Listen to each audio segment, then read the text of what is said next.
Nos encontramos aqui nessa noite e para iniciarmos nós vamos relembrar aqui os nossos recadinhos. Quase todos já conhecem a programação da casa, mas quem não conhecer, quiser saber dos outros horários, nós temos afixado ali fora, né, no mural. Então vocês podem ver os outros horários. Lembrando que quem quiser passar pelo plantão de orientação, plantão fraterno, sempre chegar mais ou menos meia hora antes da reunião, do horário marcado para o início da reunião, para poder passar pelo plantão, tá? E os horários, então, nós temos lá fora. Vamos lembrar aqui rapidamente dos trabalhos da área social da casa, a distribuição das cestas básicas, que a gente assiste a 70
antes nós distribuíamos para as famílias, só que agora a gente não tem mais espaço para armazenar. Então a gente gostaria que quem tiver distribuir para uma outra casa, uma outra entidade, tá? E lembrar a todos que pela internet, aos internautas, quem quiser fazer alguma pergunta, tiver alguma dúvida, é só mandar em perguntas relativas ao tema da palestra, tá? E lembrar, quem tiver com o celular ligado, por favor, desligar para não atrapalhar aí o andamento da nossa palestra. Então, vamos agora nos preparar para depois darmos início à reunião de hoje. E a gente vai se preparando, procurando nos acomodar na cadeira, uma posição confortável, relaxando o nosso corpo, para que possamos estar totalmente presentes hoje, aqui, nessa casa. Essa casa que já foi preparada com tanto carinho pelos nossos amigos da espiritualidade.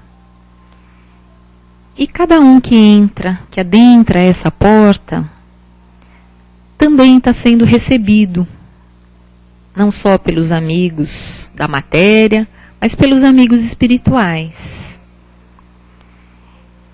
E assim, então, a gente vai se colocando disponível para recebermos esse abraço carinhoso, essas novas energias, a renovação das nossas energias e para recebermos também mais luz, esclarecimento, porque cada um de nós vem aqui levado por uma motivação, adquirir mais conhecimento, consolo, a força para enfrentarmos os nossos problemas, as nossas dificuldades, porque todos nós queremos ser felizes. E a luz, o esclarecimento, o conhecimento vai nos dando força para que a gente possa ir enfrentando a nossa vida, as nossas dificuldades de uma outra forma. Então assim, nós vamos nos sintonizando com esses amigos e nos preparando a mente, o coração, o espírito, para aprendermos um pouco mais. E cada um, no local onde está, já está sendo atendido, tratado pelos nossos amigos presentes. Então nós vamos agradecendo ao nosso Pai querido, ao nosso Mestre Jesus, por essa oportunidade, por tantas outras que eles nos oferecem. E vamos assim, então, nos preparando, estando bastante atentos e presentes, para ouvirmos o tema dessa noite. Que assim seja.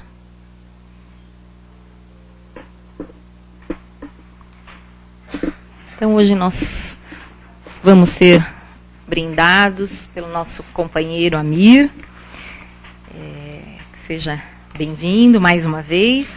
O tema da palestra é Razão de Viver.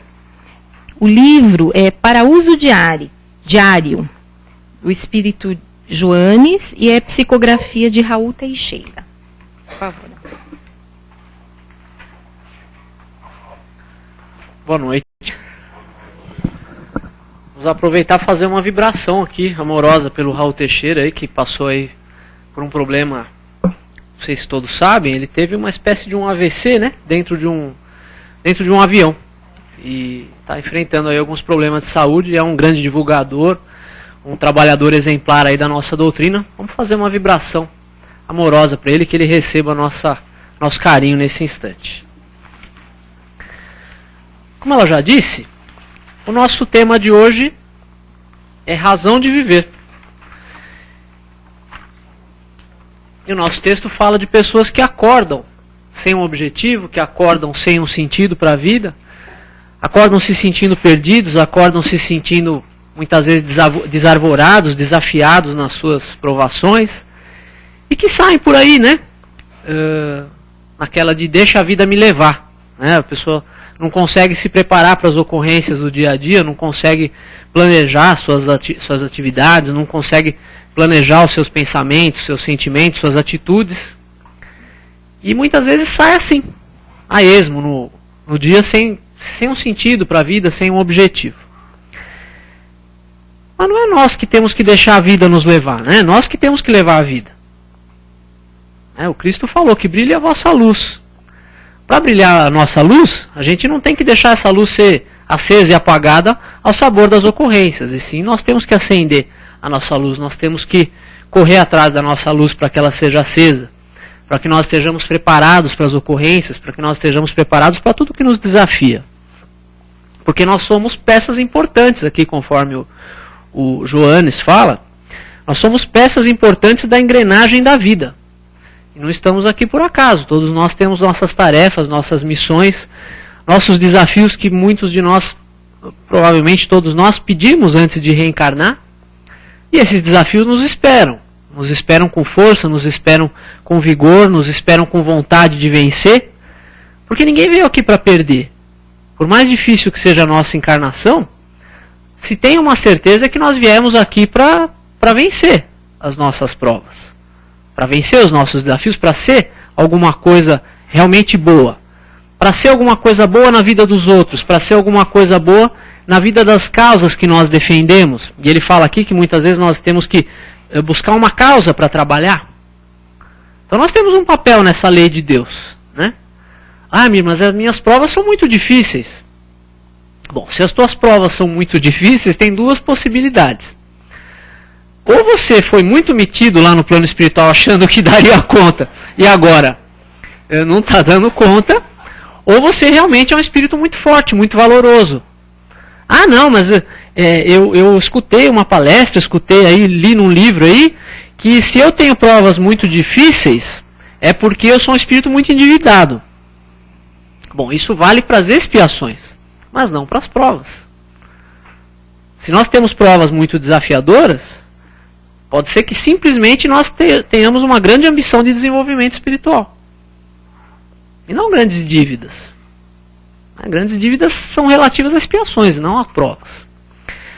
E ele fala que viver por algo ou por alguém pode iniciar ali um fiozinho de amor, que depois vai se transformar num riacho, numa cascata e num oceano de amor. Alguma coisa assim. E que a vida não precisa necessariamente ser um sofrimento, um campo de concentração que nos aprisiona. Ela pode ser muito boa, ela pode ter frutos muito, muito bons. Desde que, olha a lei de causa e efeito aí, desde que nós tenhamos a sementeira responsável e cuidadosa. Porque nós somos alvos da dedicação de Deus. Olha só que texto maravilhoso, né? Então vamos pensar, qual a razão da nossa vida? Qual a razão da sua vida? O que te faz levantar de manhã para fazer aquele monte de coisa? O que te move? O que manda realmente na sua vida? O que manda na minha vida é o médico, porque eu estou passando por um problema de saúde muito difícil, e eu já fui no centro, já fui buscar uma cirurgia espiritual e não adiantou nada. Então o que manda na minha vida é o médico, é o plano de saúde, é a farmácia, que todo mês eu gasto metade do meu salário lá na farmácia. Não, o que manda na minha vida são as festas. Eu adoro ir numa festa. Ficar lá conversando, ficar jogando conversa fora, dançar.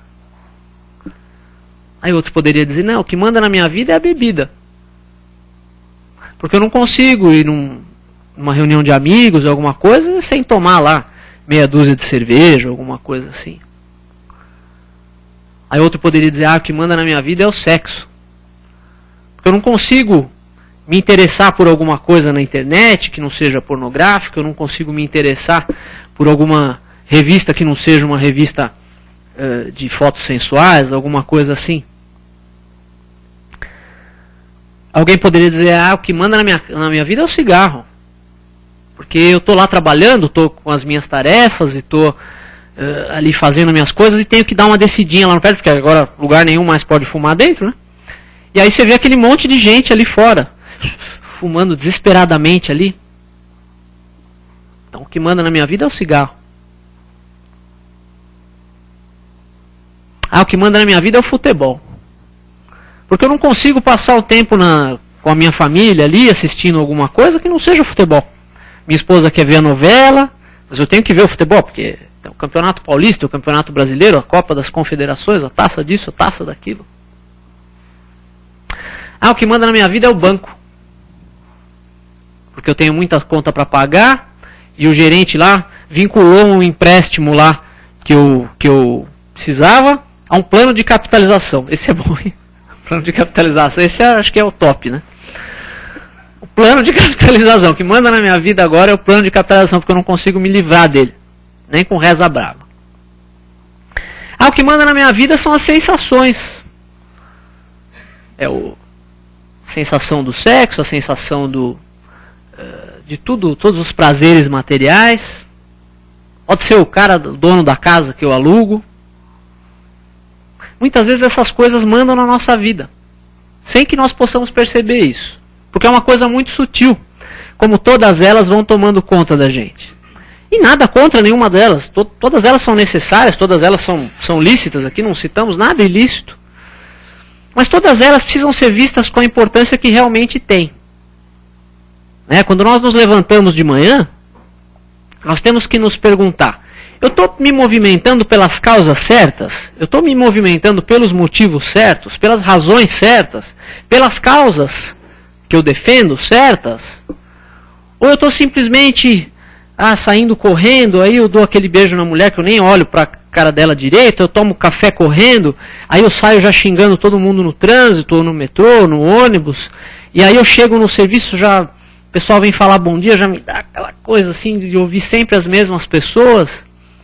Uma pessoa que passa pela vida assim, e nós estamos falando isso com todo respeito, porque isso aflige a muita gente, e muitas vezes as pessoas não têm força para lutar contra isso no estágio em que se encontram.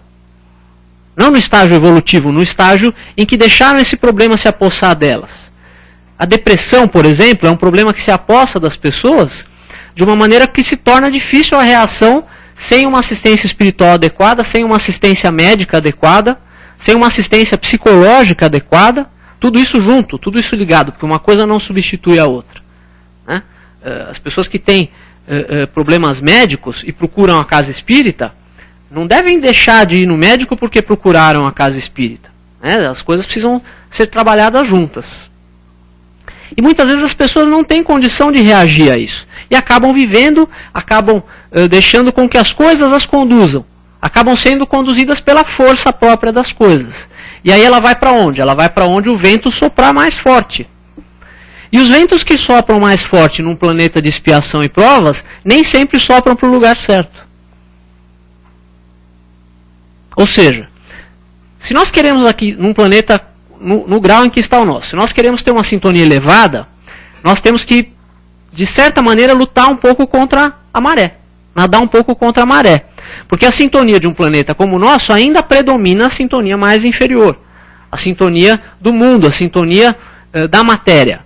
Ela ainda predomina no nosso estágio sobre o espiritual. E se nós simplesmente deixamos rolar, que é o que ele fala aqui, como deixar a vida nos levar, acho que ele mesmo usa esse termo, nós acabamos indo, o deixar rolar. E você acaba ficando naquela sintonia mais inferior, que é uma sintonia que não é boa para nós. Mas todo mundo faz. Tudo isso que eu falei, todo mundo faz, é verdade. Mas nós não precisamos fazer. Porque nós já estamos na posição de escolher o que é melhor para nós. O apóstolo Paulo disse isso, né? Que tudo nos é lícito, mas nem tudo nos convém. Todas as coisas me são permitidas, mas eu não preciso me deixar escravizar por nenhuma delas. Então essas coisas todas que nós citamos aqui, elas estão aqui para o nosso uso, não para nos escravizar, para ser donos da gente. Nós é que temos que comandar a nossa vida, nós é que temos que nos arvorar em patronos da nossa própria evolução. Mas eu não preciso mais procurar o médium espírita, o pastor, o padre, o xamã, sei lá de qual religião nós estejamos falando. Não. Essas pessoas podem nos ajudar. O orientador espírita, o padre, o pastor, o monge, seja de qualquer religião que nós estejamos falando, eles podem nos ajudar. Mas eles não vão fazer o trabalho que cabe a nós. E a doutrina espírita é muito clara nisso, que a evolução é um caminho muitas vezes solitário. É um caminho que um monte de gente nos dá a direção. Um monte de obras, um monte de mensagens, um monte de estudos nos dão a direção. Mas que cabe a nós trilharmos o caminho. Ninguém vai fazer esse caminho por nós. Né? Então olha só, nós falamos de uma série de coisas materiais aqui, de uma série de coisas do mundo, as quais muitas vezes nós nos escravizamos. Mas Jesus disse, não construa o seu tesouro na terra, construa o teu tesouro no céu, onde a traça não rói, onde o ladrão não rouba, onde a ferrugem não corrói. Nossa, mas ele estava falando de coisas materiais, então? Não. É que Jesus falava numa época de pessoas ainda com um raciocínio muito material. Aquelas pessoas daquela época não eram capazes, como nós somos hoje, de entender raciocínios abstratos. Então não adiantava ele falar em termos abstratos com aquelas pessoas. Ele tinha que falar na forma de ovelhas e de frutos e de riquezas. Né? Quando ele falava da traça e do ladrão e da ferrugem que corrói, o que ele quer dizer? Que as coisas materiais estão sujeitas a serem corrompidas. Mas as coisas do espírito, que não são aqui do nosso mundo, são coisas incorruptíveis. É isso que ele queria dizer. Ele falava de coisas materiais objetivando uma ideia espiritual. Por exemplo, quando ele falou para aquela samaritana no poço, que ele pediu ali água para ela, e ela estranhou, falou assim, nossa, mas como você que é judeu me pede água para mim que sou uma samaritana? Eles não se davam muito bem, né? Os samaritanos e os judeus. Como é que você me pede água? Aí ele falou assim, se você soubesse quem está pedindo água para você, e ela ficou meio assim. E ele falou, olha, essa água que você está tirando aí, você vai ter sede de novo. Mas aquele que beber da água que eu der, nunca mais terá sede. Mas ele não estava falando de água, ele estava falando do conhecimento espiritual, ele estava falando da iluminação espiritual. É lógico que qualquer tipo de água vai dar sede de novo. Ela sai do seu corpo daqui a algumas horas. Mas se você tem o conhecimento, se você permitiu que o conhecimento espiritual, a consciência mesmo, não a informação, a consciência, aquela que muda a atitude espiritual, entre na sua consciência, você nunca mais vai passar pelas provas que você já teve que passar antes. Porque você já vai estar com outro equipamento em termos de consciência. Você não vai andar nas mesmas estradas que você andou antes. Porque aquela era uma necessidade. A tua necessidade hoje é outra. Então Jesus falava de coisas materiais para exemplificar as coisas do espírito. Quando ele falava que muitas vezes ele falou isso, que a árvore que não desse bons frutos seria arrancada e lançada fora. Ele não estava falando de árvore, ele estava falando de nós. De espíritos que precisavam dar frutos, no sentido de quê? No sentido evolutivo, no sentido espiritual. Que multiplicassem. Nossa, Mir, quer dizer que eu tenho então uma função aí na lei de Deus, nas coisas de Deus? Tem. Todos nós temos uma função. Ah, mas eu não sei qual é a minha. É só ver no que você é bom. Se você vê no que você é bom, você vai ver o que Deus colocou na sua frente como talento. Todos devem conhecer aqui a parábola dos talentos, né? Que ele distribuiu os talentos e tudo, e falasse assim, olha, o servo bom multiplicou o talento. Agora que foste fiel nas pequenas coisas, eu vou te colocar sobre as grandes. Por quê? Porque você multiplicou o talento. Você usou bem o talento. E o que ele falava para aquele que tinha enterrado o talento? Ah, você que enterrou meu talento de medo, era melhor que você tivesse dado esse talento aos banqueiros, para que pelo menos eu te pudesse recebê-lo com juros. E não tê-lo enterrado. Tudo isso ele estava falando de coisas materiais, pensando no espiritual. Que talento que você tem? Ah, é a riqueza que eu tenho? Pode ser também. Mas é o talento, por exemplo, da oratória. O talento de consolar uma pessoa. O talento de dar um abraço sincero numa pessoa que foi abandonada pela família, ou que está cumprindo uma pena, que vem com um problema aqui no centro, que está morando na rua. O talento de fazer com que essa pessoa se sinta gente de novo. Todos esses são talentos. O talento de atender uma pessoa no atendimento fraterno. O talento da doação magnética no passe, por que não? Todos esses são talentos. Nós colocamos eles a serviço da espiritualidade superior ou não? Ah, Mir, mas você está fugindo do tema. O tema hoje era a razão de viver. Não, nós estamos falando de razão de viver. Porque todas essas coisas que nós estamos falando, inclusive multiplicar os talentos, fazem com que nós nos sintamos cada dia com mais razão de viver. Mesmo os desafios? Mesmo os desafios. Os desafios que não te matam te tornam mais forte. E aí você vai poder, como fala na parábola dos talentos, já que você fosse fiel nas pequenas coisas, ele pode te colocar sobre as grandes. E aí você vai sentir uma satisfação muito grande. É essa satisfação da razão de viver. Então quando ele fala coisas materiais, para se referir a coisas imateriais, ele estava querendo dizer o quê? Que as riquezas verdadeiras são incorruptíveis, são espirituais, são imateriais. E por isso é que ele fala também que os puros de coração verão a Deus. Por quê? Porque Deus também é imaterial. Não adianta você querer ver Deus do jeito que nós estamos nos vendo aqui um ao outro com os olhos da matéria. Você sente Deus com o Espírito, porque Deus é imaterial, assim como a nossa essência. A nossa essência é imaterial. Nós estamos na matéria. Um dia até o perispírito nós vamos perder. Perispírito que quando nós vamos para a espiritualidade, é aquela matéria sutil, aquele semimaterial que nós temos, até isso nós vamos perder. Nós vamos, daqui a talvez alguns bilhões de anos, ficar imateriais mesmo. A imagem e semelhança de Deus. Então a nossa essência, ela não é material. Nós teimamos em nos identificar com a matéria, mas ela não é material. Ah, eu não me identifico com a matéria. Será que não? Pensar numa pessoa que é diretora de uma empresa. Aí ela é diretora, ela está lá ela manda, ela faz e acontece e tal. Aí ela chega em casa dando ordem. Chega em casa dando um monte de ordem para a esposa, para o marido, para os filhos, sei lá para quem. Ele está sendo diretor da empresa em casa. Por quê? Porque ele está tão identificado com aquela máscara de diretor, aquele papel de diretor, que ele não consegue deixar de ser diretor quando ele sai da empresa. E tem o contrário também. Às vezes a gente... deve ter muita gente aqui que é pai, que é mãe, assim como eu, e que é todo meloso com o filho, e ensina e tal e tal. Você tem que disciplinar, tem que ensinar o seu filho.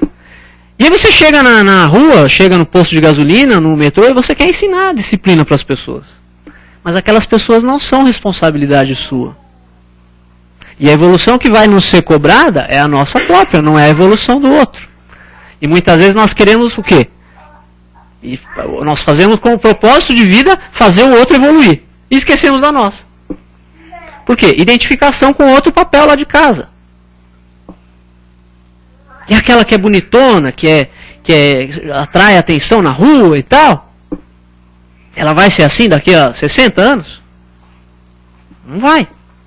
E ela tem que sofrer por causa disso? Se ela estiver identificada com o papel, ela pode sofrer. Aquilo é um papel, uma coisa que vai passar. Todos esses papéis que nós temos aqui, inclusive os papéis de trabalhadores espíritas, de palestrante, de médium, de passista, de expositor, de tudo, são papéis que nós estamos assumindo. Nós não somos os nossos papéis. Isso é o que Jung chamou de persona, né? Aqueles que já ouviram falar no Jung, ele mostrava muito bem essa questão do ego, que são os nossos papéis que nós assumimos no ego, e do nosso self, que é a nossa essência verdadeira, que é o espírito. E ele mostrava como uma coisa diferente da outra. O self é o que eu sou. A Joana de Ângeles também fala muito isso nos livros dela, os livros do Divaldo. O self é a essência verdadeira, é o espírito. O ego, ele é passageiro. Ele está fadado a morrer amanhã. Ele está fadado a acabar daqui a algumas décadas. Ele está concordando comigo. Se eu falar muita besteira, você me avisa. Então, porque ele fala, então, que os puros de coração verão a Deus? Porque a pureza também é imaterial. Bom, nós temos uma criança aqui agora que está nos ajudando aqui. A pureza que Jesus fala, ele fala isso, que aquele de vós que não for puro como uma criança, tal, não tiver a pureza de uma criança, não herdará o reino dos céus. Por que a criança tem essa pureza? Porque faz muito pouco tempo que ela retornou de lá. E do lado de lá, nós somos quem nós somos, nós não temos máscaras. Lá não nos adianta nada a máscara de orador espírita, a máscara do diretor da empresa, a máscara do homem rico, da mulher bonita, de nada disso. Nenhuma dessas máscaras nos vale de nada lá. Isso está muito claro no Evangelho segundo o Espiritismo, né? Daquela rainha da França lá. Então do lado de lá, ela estava acostumada com um tipo de vida onde todo mundo é o que é. Todo mundo sabe o que você pensa. Todo mundo sabe o que você sente. Ou seja, ela está acostumada a ser transparente. E aí ela vem para cá, nós ensinamos ela a fingir que gosta do fulano, a fingir que gosta do Beltrano, a fingir que gosta de ir na casa daquela tia que é chata, que ela detesta ir lá e tal. E nós acabamos, de certa maneira, isso é um pouco necessário, né? Nós precisamos educar a criança. Mas algumas coisas fazem com que a criança perca essa pureza. E aí nós chegamos na fase adulta sem essa pureza já. Pergunta para uma criança se você está bonita. E não quiser ouvir a verdade, não pergunte, porque ela vai te falar. Ela sabe, mãe, você está horrível com essa roupa. Ela vai te falar. Porque a criança está acostumada a ser transparente. Isso é natural para ela. É natural para ela chegar para você e falar assim, nossa, o vovô falou tanta coisa ruim de você quando eu fui lá na casa dele. Isso é natural para ela. Eu não estou falando que a criança é um espírito puro, mas ela está acostumada com a transparência, porque ela fez um curso para reencarnar faz muito pouco tempo. Então ela está acostumada a ser transparente. E aqui nós vamos, aos poucos, a educação própria do mundo, ela vai destruindo essa sinceridade, essa transparência da criança. Né? Porque no plano espiritual, todo mundo sabe o que você é. Não dá para esconder nada de ninguém. Né? E para ela é muito difícil desenvolver virtudes que ela não vê exemplificada. Por exemplo, nós falamos para ela sempre falar a verdade para a gente. Aí alguém liga no telefone e ela atende e fala assim, fala que eu não estou. Não dá. Ela está escutando uma ordem e um exemplo totalmente diferente. A qual que ela vai atender? A ordem ou o exemplo? Todos nós somos muito mais suscetíveis ao exemplo. Né? Então ela precisa de exemplo para poder desenvolver as virtudes a que ela se propôs. Mas, de qualquer maneira, talvez nós não estivéssemos preparados para ter uma criança muito diferente da gente, em termos dessas virtudes. Será que algum de nós aqui estaria preparado para receber Francisco de Assis como filho? Nós íamos corromper o menino. Será que eu estou? Pensa o seguinte, você vai trabalhar, a hora que você chega, ele doou todas as suas roupas. O que você faz? Uma surra nele, né? Que roupa que eu vou trabalhar amanhã? Aí você tem que comprar a roupa toda de novo. Ele esvaziou a despensa, porque passou uma passeata lá, do pessoal pela campanha contra a fome e tal, ele deu a comida toda, não tem mais um pão dentro de casa. Será que nós estamos preparados para receber uma criança assim? Então tudo está no lugar certo, né? A gente às vezes reclama do filho, reclama do pai, reclama do chefe, reclama do colega de trabalho, mas tudo está mais ou menos de acordo com as leis divinas, né? Tudo está mais ou menos de acordo com a lei de sintonia. A gente falou agora dessas passeatas, né?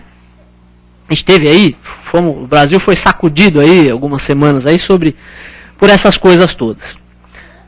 Na questão da razão de viver das pessoas, muita gente pode ter encontrado a razão, muita gente que estava deprimida, que estava sem um ideal, que estava sem uma coisa pelo que lutar, sem uma coisa pela qual defender, né, brigar a favor, alguma coisa assim, e a pessoa encontra nesses movimentos uma certa motivação, uma certa força, uma certa vontade de agir.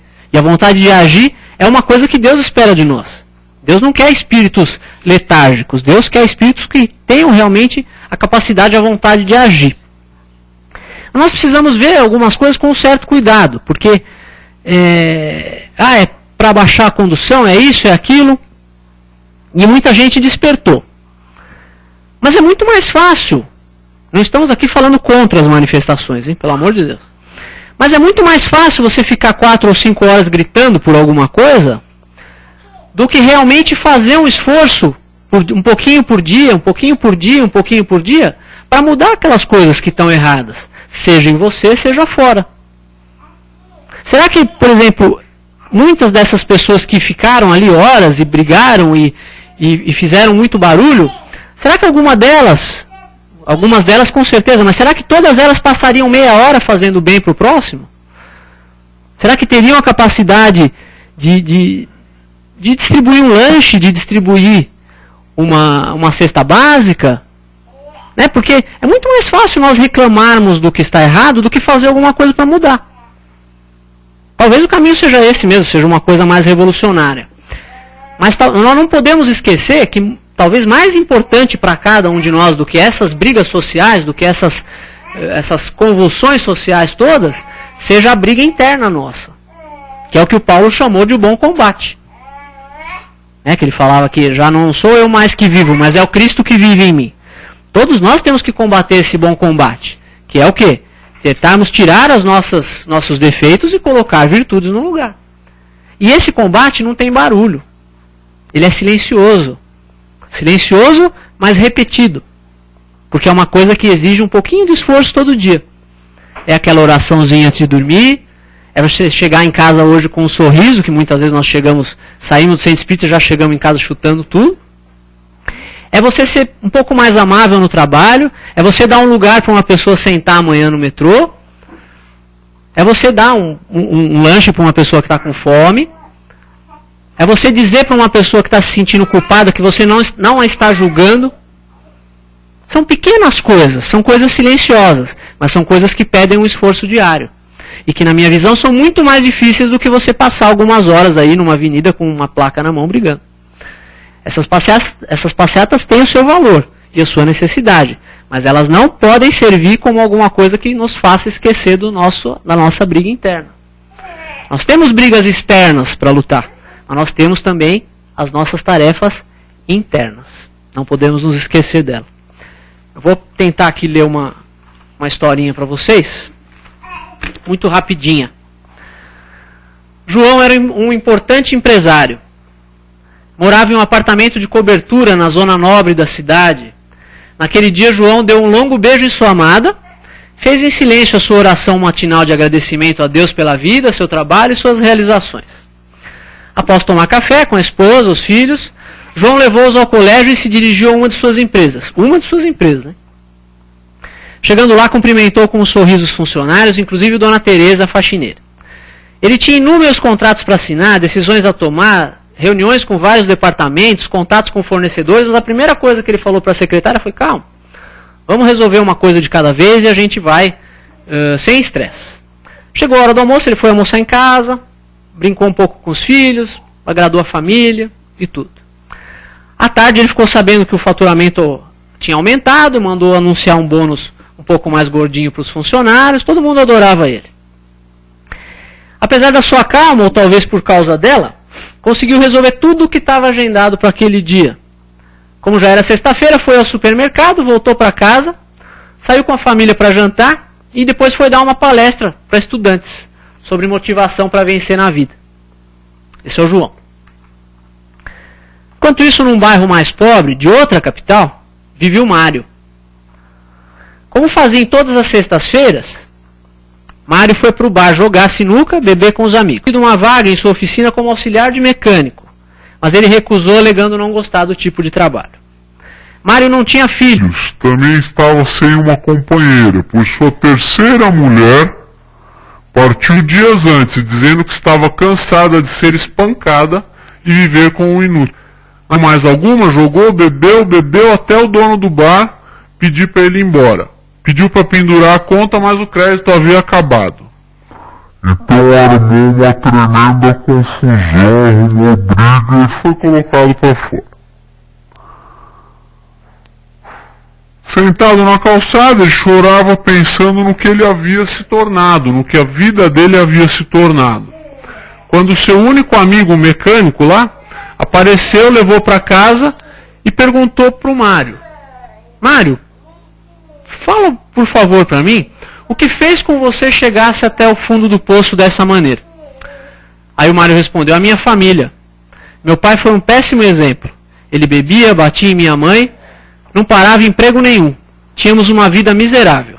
Quando minha mãe morreu doente por falta de condições, eu saí de casa, revoltado com a vida e com o mundo. Tinha um irmão gêmeo, chamado João, que também saiu de casa no mesmo dia, mas foi para um rumo diferente. Nunca mais o vi. Deve estar vivendo desta mesma forma.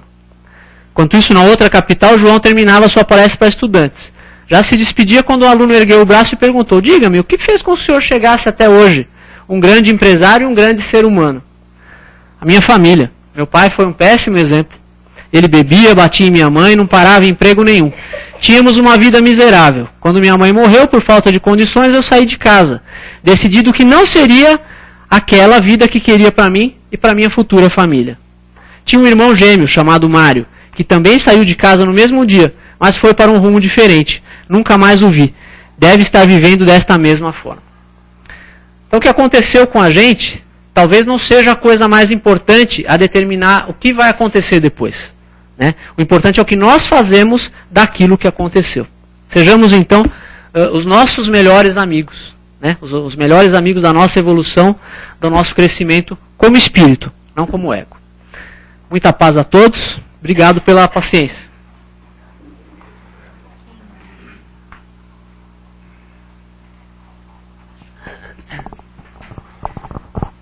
Então, Agora vamos participar da reunião. Alguém gostaria de fazer alguma pergunta ou alguma colocação? Nunca vi a casa tão cheia. Cheia, né? Beleza.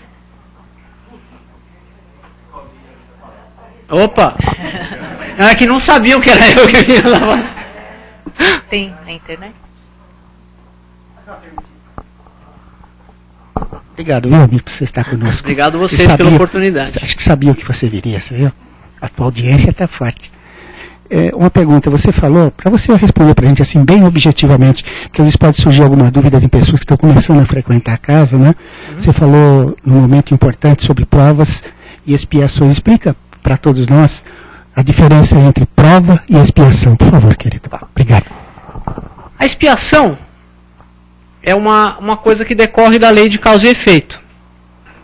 Então, nós poderíamos, de uma maneira muito simplista, resumir assim, olha, se hoje eu dou um tapa nela, eu estou me sujeitando a levar um tapa de volta. Talvez não dela, mas da vida, da lei da vida. Eu preciso necessariamente levar esse tapa? Não. Eu posso me arrepender de ter dado o tapa nela, de procurar impedir com que outras pessoas deem tapas umas nas outras, e com isso eu me ver livre desse, entre aspas, karma que eu contraí com ela. Então isso seria uma expiação, é eu me sujeitar a alguma coisa em decorrência da lei de causa e efeito. É o retorno do mal pelo mal. Prova já é uma coisa um pouco diferente, que é muitas vezes voluntária. Ela é uma coisa que serve à evolução do espírito. É uma coisa que muitas vezes nós mesmos pedimos para que possamos nos adiantar. Então vamos supor, se eu sei que eu sou uma pessoa que não tem paciência, eu como espírito, não como egão aqui, né? Eu como espírito do lado de lá sei que eu preciso desenvolver a paciência, que é uma virtude que eu ainda não tenho e que eu sei que eu preciso adquirir. Eu vou pedir provas, né, que me ajudem a desenvolver a paciência. Eu vou pegar bastante trânsito, vou morar bem longe do trabalho, vou ter chefe chato, esse tipo de coisa. Nossa, mas você não pediu paciência para Deus e Ele te deu tudo isso? Existem muito mais choros pelas preces atendidas do que não atendidas. Porque Deus não atende muitas vezes do jeito que a gente pede, mas do jeito que a gente precisa. Então a expiação decorre da lei de causa e efeito. E a prova, ela é uma coisa mais voltada para a evolução mesmo do espírito e não para pagamento de dívida. E muitas vezes ela é voluntária até. É isso? Respondi? Alguém mais? Na distribuição de lanche, eu sempre gosto de observar isso. Às vezes você consegue até chutar, não distinguir com certeza, mas você consegue até ter um palpite de quem está passando por expiação e de quem está passando por prova. Porque aquele que está passando por expiação é aquele que não quer ficar na fila, é aquele que está falando que o lanche está lá essas coisas, que está distribuindo o chá, mas ele queria Coca-Cola, alguma coisa assim. E o que está passando por prova é aquele que fala, nossa, Deus te abençoe, que nunca falte para você, nem para sua família. Dá para ter certeza do que eu estou falando? Não, não dá. Mas é um forte indício de como a pessoa passa por aquilo. A pessoa que está passando por uma prova e não por uma expiação, ela já está num grau um pouco mais de compreensão, um pouco mais de aceitação das coisas. E a expiação muitas vezes ela vem como uma coisa imposta, porque a pessoa se negou muitas vezes a reparar o mal que ela fez, e aí ela vai passar pela expiação. Né? Então, tem duas perguntinhas na internet. Uma é do Dalmo, de São Paulo. Boa noite, Amir. Boa noite, Dom. Podemos ter uma vida conforme Jesus ensinou, mesmo nos dias de hoje? Ou a vida atual não dá mais espaços para isso? Dom, a mensagem de Jesus não tem tempo. Ela é uma mensagem universal. É uma mensagem que é tão atual hoje quanto ela era na época. Mas para isso nós precisamos nos desvencilhar do contexto histórico. É lógico que falar hoje em ovelhas, em videiras, na água, tudo isso que nós falamos, pode não fazer parte da realidade da maioria das pessoas como fazia naquela época, em que todo mundo ou era pastor, ou era agricultor, ou era carpinteiro, alguma coisa assim. Então essas coisas faziam muito sentido naquela época e hoje são um pouco mais distantes para nós. Mas a essência da mensagem dele, ela continua tão atual quanto antes, né? Acho que nunca foi tão aplicável, inclusive, a mensagem de Jesus. Aquela que te manda perdoar 70 vezes 7, que te manda andar uma segunda milha, que te manda ser manso e humilde de coração, que manda você oferecer o outro lado da face. Tem coisa mais atual do que você ter que oferecer o outro lado da face? Isso é muito atual para nós, porque a todo dia nós somos desafiados de maneira agressiva, de maneira desrespeitosa. Então a todo dia você é desafiado a quê? A oferecer o outro lado da face, a reagir de uma maneira diferente àquele que te atacou.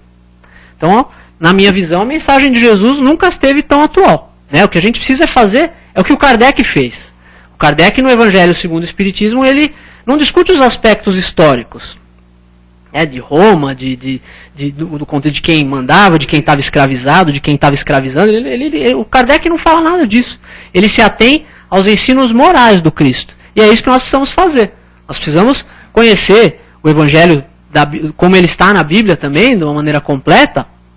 Mas nós precisamos saber que o mais importante ali que Jesus queria que ficasse para nós era a mensagem moral, e não o contexto de época, o contexto histórico. Obrigado, Dalmo, pela sua pergunta. Mais uma perguntinha da Maria Célia de São Paulo. Minha filha é a razão de minha vida, mas nos últimos anos ela caiu no caminho das drogas e não a reconheço mais. O que fazer para continuar vivendo assim?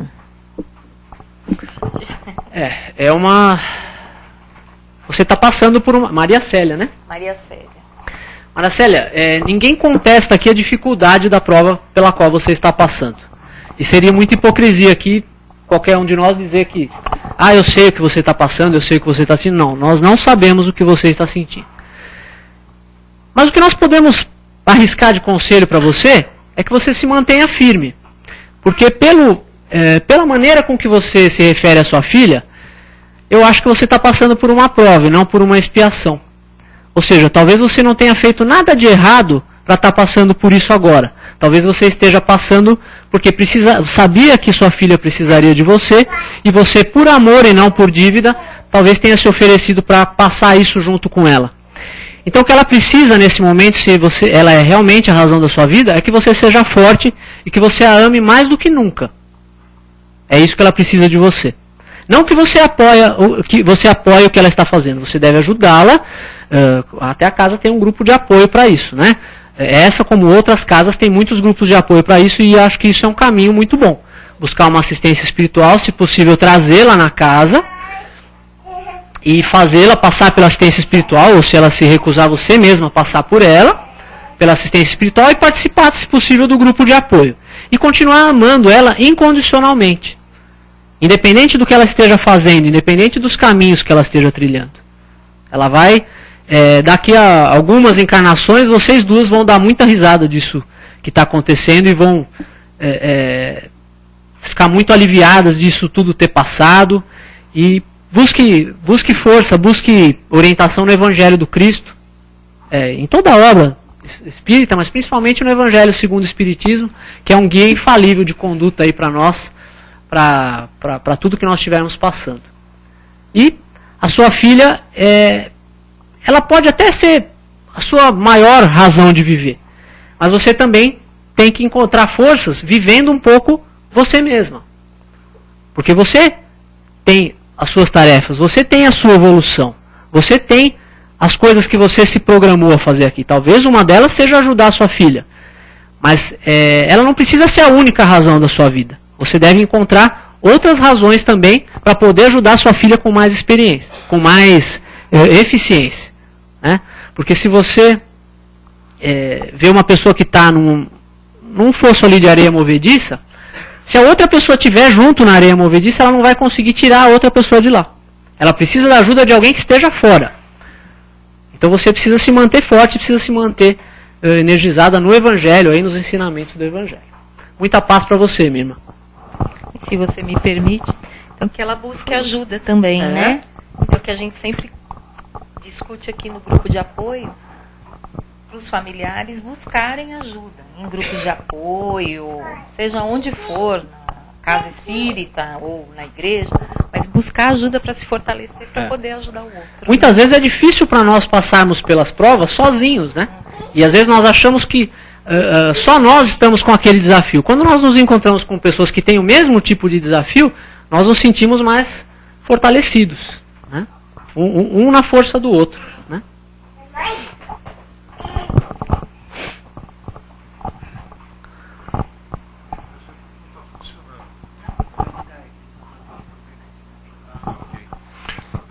Considerando que as famílias, o formato das famílias está completamente desconfigurado frente a 30, 40 anos atrás, isso existe muito peso na evolução da participação do jovem com a droga? Difícil dizer, né? Eu acho que o que mais previne a questão do vício é realmente a base familiar, né? E essa distância que eu acho que hoje tem aí na maioria das famílias, né? Essa coisa das pessoas viverem correndo, de um não ter tempo para o outro, que às vezes você vê as pessoas todas numa mesa jantando, você vai ver isso num restaurante facilmente, né? Tem uma família lá no restaurante, o pai está no smartphone dele, a mãe no dela, não sei o quê, e ninguém está conversando. Então, muitas vezes, é lógico que isso não é para todos os casos, mas em muitos casos eu acho que essa desagregação ela favorece sim o aparecimento desse tipo de coisa, né? Porque as seduções do mundo, e entre elas a droga, elas são muito fortes ainda para nós, né? Quando nós chegamos aqui na matéria, a matéria é sempre uma oposição. Ela é uma oposição àquilo que a gente se propôs a fazer do lado de lá. Então, para que nós possamos vencer essa oposição da matéria, nós precisamos reconhecer essas coisas todas como ilusões. E muitas delas fazem parte, né, como nós falamos aqui, a comida, a bebida, as festas, o sexo, tudo, a droga, logicamente que não. Mas muitas dessas coisas são coisas normais da vida. O que nós não podemos é deixar que elas assumam uma importância maior do que realmente tem, né? E a droga, ela tem um apelo muito forte, né? Você vai ver numa favela hoje, por exemplo, o cara que tem mais popularidade ali com as mulheres, por exemplo, é o chefe do tráfico. Por quê? Porque ninguém se mete com ele, porque ele tem dinheiro, porque ele tem carro novo, porque ele tem isso, porque ele tem aquilo.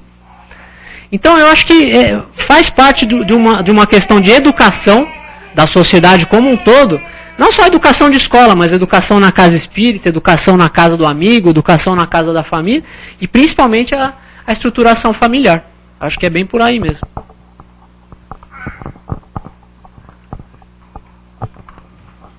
Então a gente vai encerrar. Você quer deixar algumas palavras? Não, eu só agradecer aí a paciência de vocês e o convite da casa. Muita paz a todos. Obrigada.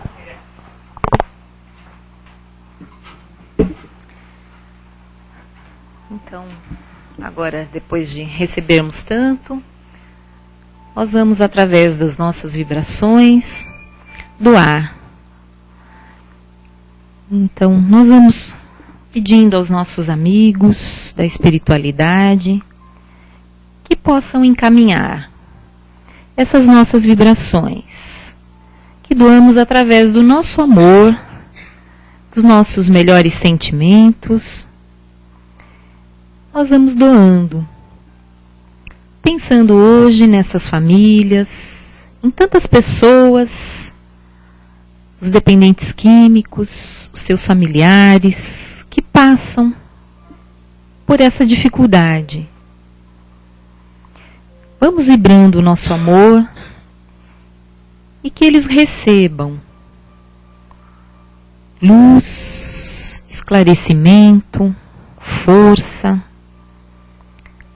a vontade, e que se unam com muito amor para superar juntos por esse problema.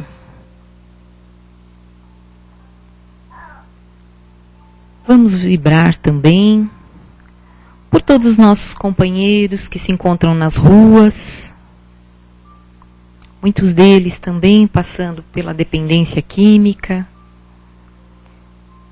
que não têm lar, que não estão próximos das suas famílias, que eles possam se sentir acalentados nesse momento, com o nosso abraço amigo. Vamos vibrar por tantas outras pessoas que se encontram nos hospitais, passando pelas provas da doença física, psíquica. Pessoas que às vezes se encontram em seus lares também, que possam ser fortalecidos com força, com coragem, ultrapassarem por essa situação.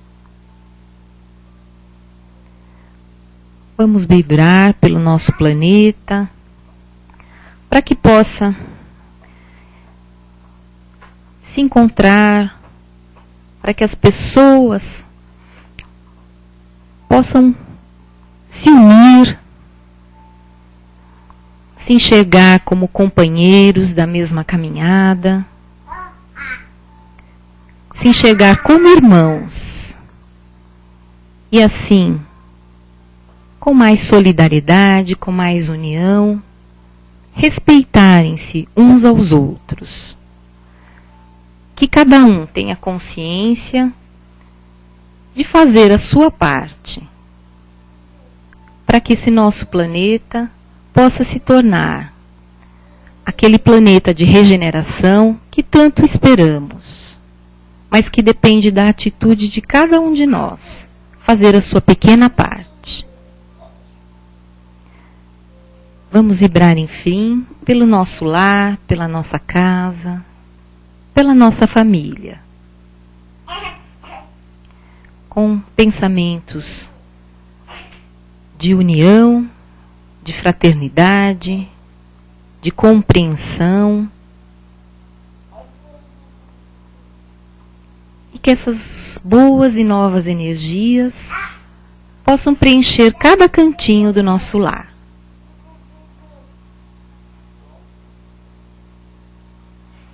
E assim então, nós vamos agradecendo ao Pai, ao Mestre Jesus, por tudo que recebemos hoje.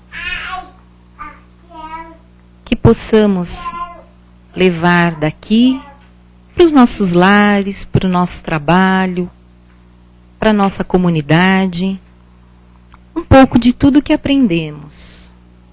Através das nossas atitudes, através das nossas ações, que possamos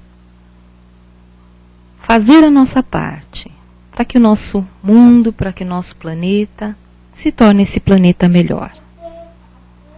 Obrigada, Senhor, que possamos estar aqui na próxima semana, em paz e com as suas bênçãos. Que assim seja.